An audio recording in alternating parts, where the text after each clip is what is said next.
iman itu naik turun. Apakah tidak bertolak belakang dengan istiqomah? Iya, iman itu betul naik turun. Iman itu yazid wa yanqus, bertambah dan berkurang. Tapi kan kita berusaha untuk terus meningkatkan iman kita. Kita mau turun atau mau naik iman kita ini? Saya tanya kepada antum, kita ini mau turun mau naik?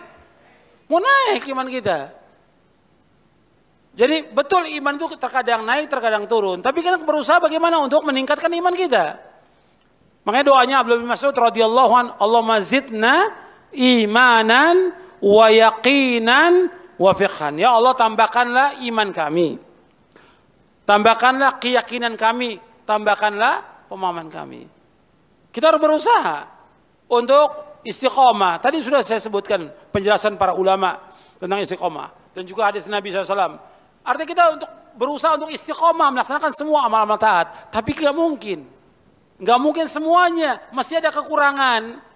Maka tetap berjalan dengan kekurangan itu, maksudnya meskipun sedikit tetap jalan. Untuk semua nggak mau. Sekarang gini, antum sedekah. Sedekah umpamanya antum sedekah, ada orang sedekah 100.000 setiap hari. Ada yang sedekah 50.000 setiap hari.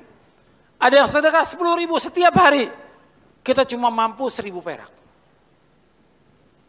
Dengan kemampuan 1.000 perak kita sedekah itu rutin, itu lebih baik daripada yang 100.000 setahun sekali sedekahnya. Baikkan mana? 1.000 tiap hari, 100.000 setahun sekali. Atau 1 juta tapi setahun sekali. Lebih baik mana? 1.000. Makanya terus berusaha. Untuk sempurna yang banyak antum gak mampu. Tapi continue. Seperti sholat yang tadi saya sebutkan. Sholat malam. 11 rakaat. Gak semua orang mampu. Tapi kita harus laksanakan. Laksanakan. Meskipun gak 11. 2 rakaat. Tahajudnya, witirnya 3. Tapi terus continue. Itu lebih baik daripada kita tidak sama sekali. Paham? Ya. Jadi tetap istiqomah meskipun dengan kemampuan kita yang terbatas. Yang paling penting kita dawam, continue dalam beramal. Yang dengan itu insya Allah iman kita akan naik. Maka jauhkan perbuatan dosa dan maksiat.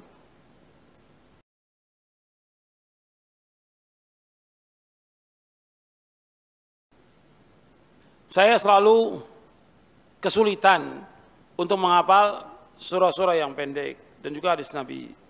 Menyebabkan saya ini futur. Terkadang saya berpikir dosa apa yang saya lakukan. Ya memang kita harus berusaha untuk meninggalkan perbuatan dosa dan maksiat. Kan Imam Syafi'i pernah mengadukan kepada Waqi tentang jelek hafalannya. Imam Syafi'i sudah hafal Quran. Sudah banyak ribuan bahkan puluhan ribu hadis Nabi yang dihafal oleh Imam Syafi'i. Tapi Imam Syafi'i rahimahullah pernah lupa sebagai manusia. Mengadukan syakautu ila waqi'in su'a hifdzi fa arsyadani ila tarkil ma'asi wa'lam annal ilma nurun wa nurullah la yuhda lil 'asi. Aku mengadukan tentang jeleknya hafalanku kepada Imam Waqi bin Jarrah rahimahumullah. Kemudian Imam Syafi'i mengatakan kepadaku,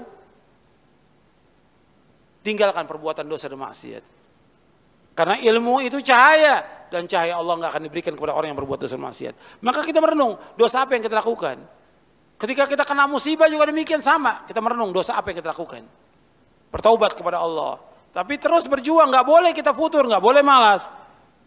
Seandainya kita belum mampu terus, ulangi kan satu ayat. Di sini kan ada orang-orang yang hafid, guru-guru yang hafid yang mengajarkan Quran di sini di Masjid Al-Barkah ini. Ya satu ayat Anda ulangi sampai 50 kali. Satu ayat itu ulangi 50 kali. Atau sampai 70 kali. Hafal, baru masuk ayat yang kedua. Ulangi lagi. Antum belum hafal surah yang pendek. Alhaakumut takatsur. Belum hafal, susah ngapalinnya. Ulangi sampai 70 kali alhaakumut takatsur. Selesai hafal, baru yang kedua. Yang kedua apa? Hatta zurtumul maqabir. 70 kali lagi ulangi. Nanti terus sampai hafal. Begitu yang dianjurkan oleh para ulama.